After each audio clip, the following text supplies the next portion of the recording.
ये यहाँ पर लेक्चर नंबर 2 है। इस लेक्चर नंबर 2 में हम जानेंगे पी के बारे में कि पी क्या होती है, पोटेंशियल क्या होता है, ईपीएस क्या होता है, वन डिग्राफ जनरेटर क्या होता है, कैपेसिटेंस क्या होता है, और कैपेसिटेंस या कैपेसिटर या कंडेंसर किसके चीज़ों पर डिपेंड करते हैं। फिर हम पढ़ेंगे स्फेरिकल कैपेसिटेंस या स्फेरिकल कंडेंसर। पी को पढ़ने के पहले हम वर्क एनर्जी थ्योरम के बारे में समझेंगे, फिर वहाँ से हम पहुँचेंगे पी तक। फिर जब हम पी को जान लेंगे, समझ लेंगे, फिर हम पी के बाद हम जाएंगे पोटेंशियल तक कि पोटेंशियल क्या होता है। फिर पोटेंशियल को जानने के बाद हम पोटेंशियल के बहुत सारे केसेस पढ़ेंगे कि कहाँ पोटेंशियल कैसा होता है, डायरेक्शन पढ़ेंगे। उसके बाद हम पोटेंशियल के थ्रू पे फील्ड को डिफाइन करेंगे कि फील्ड क्या होती है। फिर उसके बाद हम आ जाएंगे इक्विपोटेंशियल सरफेस पे। हम यहाँ से पी के बारे में देख रहे हैं, तो हमने पहले पढ़ा था वर्क एनर्जी थ्योरम, WET के बारे में बात कर रहे हैं। तो वो क्या था कि जो हम एक्सटर्नल वर्क करते थे, एक्सटर्नल वर्क P और K में चेंज के फॉर्म में ऐड होता था। जो एक्सटर्नल वर्क होता है वह उतना होता था जितना P और K में चेंज हो, या हम ऐसा ही बोल सकते हैं कि K और P में चेंज का समेशन क्या होता है, एक्सटर्नल वर्क। हम सबसे पहले डेफिनेशन देख लेते हैं P की definition. Work done in bringing a given charge. यहाँ गिवन चार्ज इंपॉर्टेंट चीज़ है, याद रखना, इसको कैप्स में लिखना, अंडरलाइन करके लिखना। Work done in bringing a given charge from infinity to the point. हम कहाँ से लेके आ रहे हैं इसको, हम इन्फिनिटी से किसी पॉइंट तक। Work done in bringing a given charge को हाईलाइट कर दें, from infinity to the point in the consideration along any arbitrary path and without any change in K gets stored in the system in form of the P। अगर हम K में change नहीं करते हैं, K में change 0 हो, और हमें क्या करते, किसी चार्ज को इन्फिनिटी से किसी पॉइंट पर लेके आते हैं। डेफिनेशन है क्या, पाथ कौन सा होना चाहिए, आर्बिट्ररी पाथ। आर्बिट्ररी पाथ मतलब क्या होता है कि चार्ज की इनिशियल और फाइनल पोजीशन पर जो चीज़ डिपेंड ना करे। इनिशियल पोजीशन कहाँ था, मान लो ये है I, ये है F फाइनल पोजीशन। अब मैं यहाँ से इसको ऐसे लाऊं या ऐसे लाऊं या ऐसे लाऊं या ऐसे लाऊं, इसको जहाँ से चाहा वैसे लाऊं, कोई चेंज नहीं कर रहा कोई। जब फील्ड कंजर्वेटिव होती है तो हम एक पार्टिकल को कहीं से कहीं तक ही बुलाएं, कोई फ़र्क नहीं पड़ता इसमें। तो ये होती P। अब हम देख रहे हैं डेफिनेशन में बोला है कि K में चेंज नहीं होना चाहिए। K में चेंज नहीं हो मतलब हमारी कोशिश इस टाइप से होती है कि एक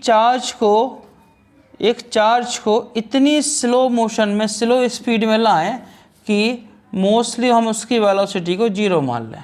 हम एक चार्ज को इनफाइनाइट से बहुत स्लो लेके आ रहे हैं, ऑलमोस्ट उसकी वेलोसिटी 0 हो। इस वेलोसिटी 0 है तो काइनेटिक एनर्जी का फॉर्मूला होता है हाफ mv²। अब यहाँ पर v 0 है तो काइनेटिक 0 हो जाएगी, k 0 हो जाएगी। अब जो आपका चेंज इन p बचा है ना, वो चेंज जो एक्सटर्नल वर्क डन है, तो यहाँ हो जाएगा नेक्स्ट स्टेप में कि जो आपका P है वो एक्सटर्नल वर्क डन के इक्वल हो जाएगा। ये हो जाएगा आपका P। और हम P को लिखते हैं U से, तो change in P equal to change in U, और U मतलब फाइनल माइनस इनिशियल पोजीशन। अगर हम किसी चार्ज को इन्फिनिटी से, अगर हम किसी चार्ज को गिवन चार्ज को इन्फिनिटी से किसी पॉइंट तक लेके आते हैं, उसको लाने में जितना हमें एक्सटर्नल वर्क करना पड़ता है, एक्सटर्नल वर्क मीन्स फील्ड के अगेंस्ट वर्क करना पड़ता है, तो जितना हमें एक्सटर्नल वर्क करना पड़ता है उसी वर्क डन को हम बोलते हैं P बोल देते हैं। Reference of zero potential energy, reference देखते हैं इसका। रेफरेंस का मतलब ये है कि देखो अगर ये चार्ज यहाँ पर प्लस Q है तो इसके आसपास की फील्ड होगी, इस फील्ड मतलब इसका दायरा होगा, एक मतलब लिमिट होगी कि यहाँ तक है, और जैसे ये लिमिट के बाहर गए उस पॉइंट को हम बोल देते हैं इन्फिनिटी। तो लिमिट से बाहर चले जाए फील्ड के तो वो क्या कहलाता है, इन्फिनिटी कहलाता है। ये नहीं कि बहुत दूर, नहीं पता कहाँ, नहीं, हमारे फील्ड के बाहर है तो हमारे लिए क्या हो जाएगा, वो नॉट डिफाइंड चीज़ हो जाएगी कि हम उसको नहीं जानते। जो हमारे रेंज से बाहर है हम उसको नहीं जानते, तो क्या लिख देंगे उसको, इन्फिनिटी। अब हम किसी चार्ज पार्टिकल कहाँ से लेके आ रहे हैं, इन्फिनिटी से लेके आ रहे हैं, तो यहाँ पर रहेगा उसका आई पॉइंट। आई मतलब क्या रहेगा, इनिशियल पॉइंट। तो जब यहाँ पर इस चार्ज के कारण इस चार्ज पर दोनों में कोई फील्ड नहीं है, इसकी फील्ड यहाँ तक है, यहाँ तक फील्ड नहीं है, तो यहाँ फील्ड नहीं है तो फोर्स नहीं है, और फोर्स नहीं है तो वर्क डन नहीं है, और वर्क डन नहीं है तो वर्क डन किस फॉर्म में स्टोर होता था, पी के फॉर्म में स्टोर होता था, तो यहाँ पर पोटेंशियल भी जीरो है। तो हम यू आई को क्या मानते हैं, जीरो पोटेंशियल में मानते हैं।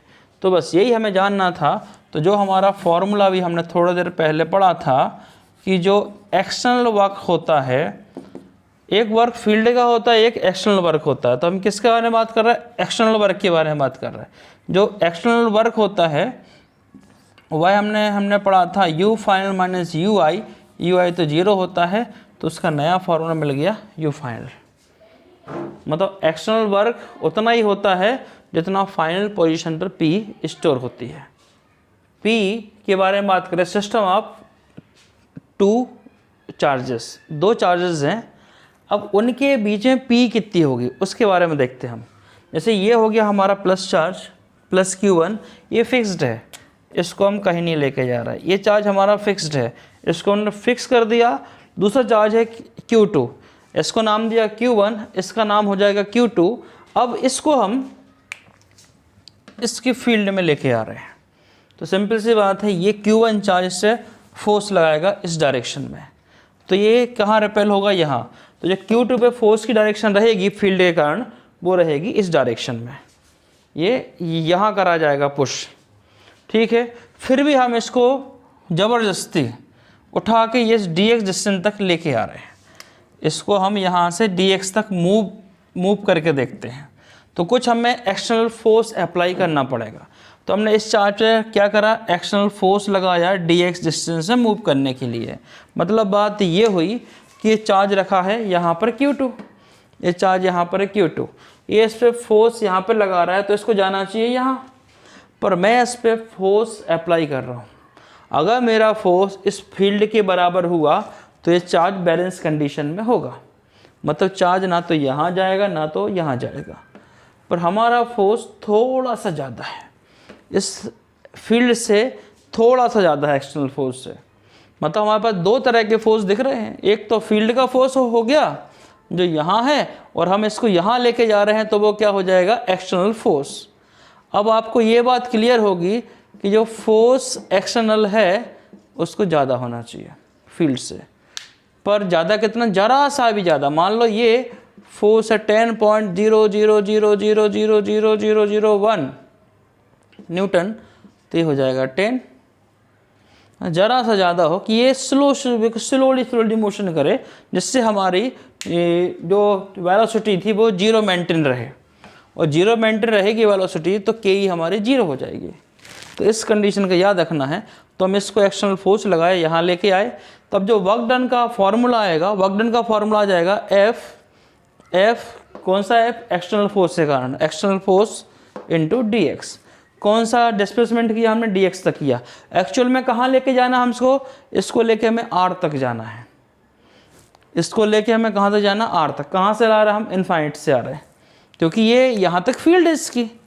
अब इसको हम कहाँ से लेके आ रहे हैं, इनफाइनाइट से लेके आ रहे हैं, r तक लेके जाएंगे इसकी फील्ड के अंदर। तो हमारे पास एक्सटर्नल फोर्स का कोई भी फॉर्मूला यहाँ पर नहीं है, तो हम ये जानते हैं कि फील्ड यहाँ है तो फोर्स एक्सटर्नल इस डायरेक्शन में है, तो दोनों की डायरेक्शन कैसी हो जाएंगी, अपोजिट हो जाएगी। तो हमने एफ एक्सटर्नल की जगह हमने पुट कर दिया एफ फील्ड। अब फील्ड का हमें फॉर्मूला पता है, अब हमें कूलम्ब फोर्स के फॉर्मूले पता हैं, तो हम यहाँ कूलम्ब फोर्स का फॉर्मूला कर देंगे पुट। क्या होता है कूलम्ब फोर्स का फॉर्मूला, कि पहला चार्ज है Q1, दूसरा है Q2 और डिस्टेंस इनके बीच की है x स्क्वायर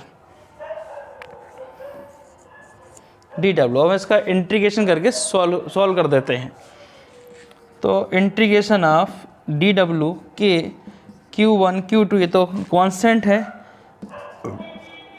एक्स स्क्वायर ये डिनोमिनेटर में है, ऊपर जाएगा तो न्यूमरेटर में हो जाएगा। इंटीग्रेशन कर देंगे, लिमिट क्या थी हमारी, इन्फिनिटी टू r। तो इसका इंटीग्रेशन कितना होता है देखो जरा, जिसको इंटीग्रेशन नहीं आता हो, x की पावर n dx का फॉर्मूला होता है n+1/n+1। अगर x की पावर n है, बस n की वैल्यू -1 नहीं होना चाहिए, नॉट इक्वल टू -1। ये फॉर्मूला उस समय तक वैलिड है जब तक n की वैल्यू -1 नहीं है। -1 को छोड़ के सारी वैल्यू पुट कर सकते हैं अपन। तो अगर n की वैल्यू कितनी है, -2 है, तो -2 + 1 यहाँ पे हो जाएगा -2 + 1। तो आंसर हो जाएगा -2 + 1 तो हो जाएगा -1 यहाँ आ जाएगा -1, और माइनस को लिखते हो हमेशा ऊपर, तो x की पावर -1, फिर -1 ले जाएंगे डिनोमिनेटर में तो हो जाएगा +1, फिर 1 को लिखने का कोई मीनिंग नहीं निकलता है। तो इसका इंटीग्रेशन हो गया, x की पावर -2 dx का इंटीग्रेशन हुआ 1/x। w का इंटीग्रेशन w के Q1 Q2 1/x, लिमिट था इन्फिनिटी टू r। अब हम करेंगे लिमिट पुट, तो क्या हो जाएगा, upper limit minus lower limit, upper limit minus lower limit. तो Q1 Q2 और 1/∞ होता है 0, तो कितना हो जाएगा 1/r। ये आ जाएगा वर्क का फॉर्मूला, कि इतना हमें एक्सटर्नल वर्क करना पड़ा। अब जो W का फॉर्मूला आ गया कि Q1 Q2/r, पोटेंशियल सरफेस की बात कर रहे थे, EPS की नाम ही है इक्वी पोटेंशियल सरफेस। मतलब इसके जो ऐसी सरफेस जिसके एवरी पॉइंट पर पोटेंशियल सेम हो। तो पोटेंशियल का फॉर्मूला पड़ा KQ/r। मान लो ये कि यहाँ पे प्लस चार्ज है, ये इसकी रेडियस r है, रेडियस r है, ये भी r है, ये भी r है, ये भी r है। तो इन सारे पॉइंट्स पर पोटेंशियल सेम रहेगा, क्योंकि ये सेम फार्मूला यहाँ अप्लाई हो रहा है। प्लस चार्ज हमने क्यू दिया तो चार्ज पूरी सरफेस पर फैल गया। चार्ज हमेशा आउटर स्किन पर फैलता है। जैसे मैंने इस बॉडी को चार्ज दिया तो आउटर स्किन पर चार्ज फैल जाता है, चाहे वो हॉलो हो चाहे वो सॉलिड हो। तो चार्ज, तो ऐसी सरफेस जिसके सारे पॉइंट पर पोटेंशियल सेम हो उसको बोलते हैं इक्वी पोटेंशियल सरफेस। और ये कैसा होता है, कंसेंट्रिक होता है। जैसे यहाँ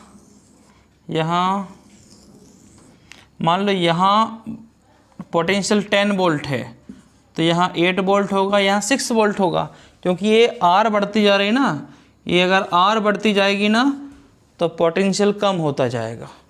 और एक ऐसा होता है कंसेंट्रिक होता है, जो लाइन ऑफ फोर्स होती हैं इस टाइप से बाहर आती हैं। जैसे आइसोलेटेड प्लस चार्ज से बाहर आती थी, तो लाइन ऑफ फोर्स इस टाइप से बाहर आती हैं। तो ये हो जाएंगी लाइन ऑफ फोर्स, ये हो जाएगी इक्वी पोटेंशियल सरफेस। दोनों के बीच एंगल 90 होता है या नॉर्मली पास होती हैं।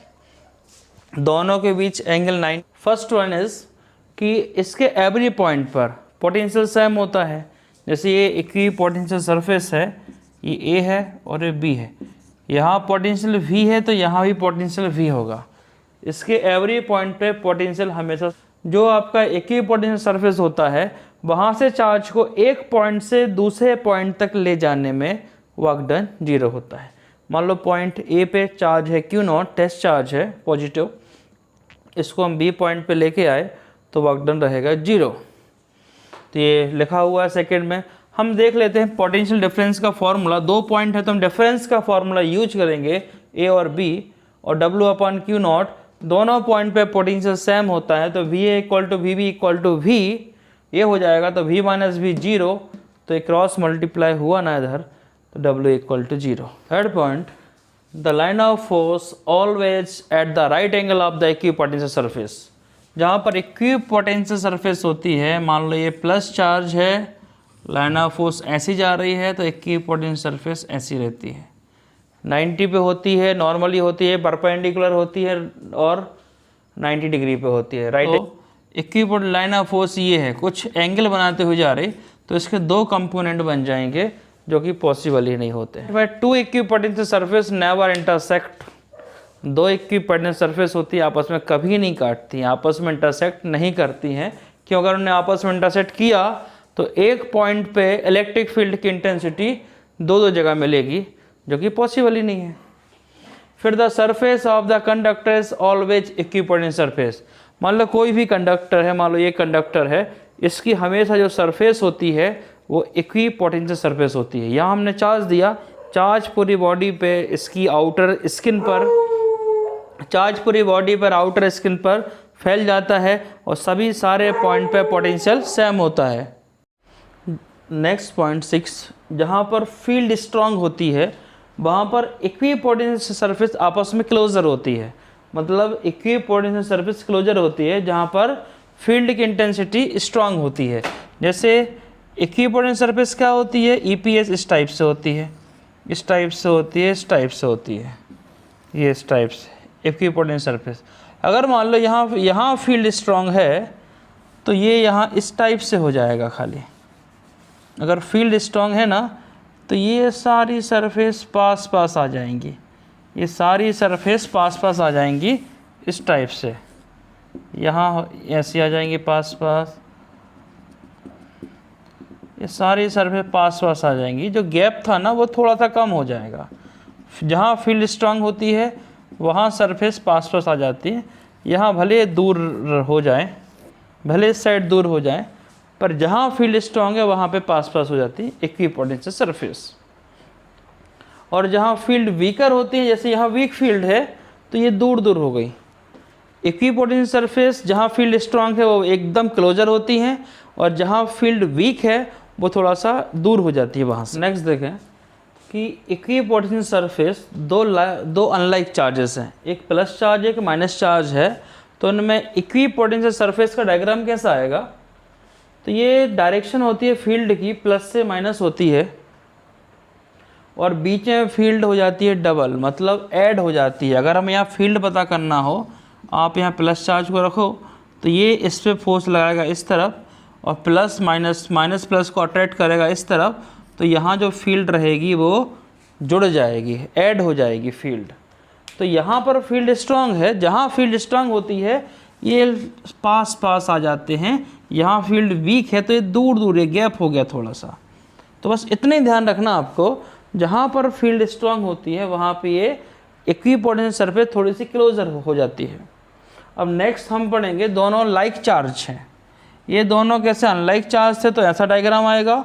अब दोनों लाइक चार्ज कर देंगे।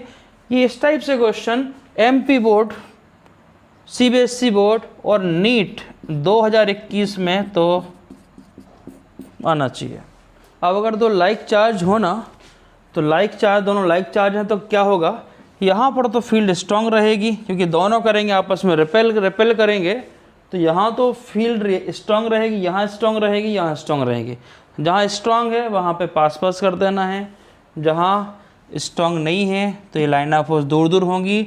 और ये लाइन ऑफ फोर्स हैं, ये इक्विपोटेंशियल सरफेस है, ईपीएस है। ये दोनों डायग्राम में एग्जाम में आने के चांसेस बहुत ज़्यादा है। इस पर कुछ क्वेश्चन बना के पूछ लेते हैं। और अगर फील्ड यूनिफॉर्म है, अगर यूनिफॉर्म फील्ड है तो वहाँ पर इक्विपोटेंशियल सरफेस प्लेन होती है। इक्विपोटेंशियल सरफेस प्लेन कहाँ होती है, जहाँ पर यूनिफॉर्म फील्ड होती है।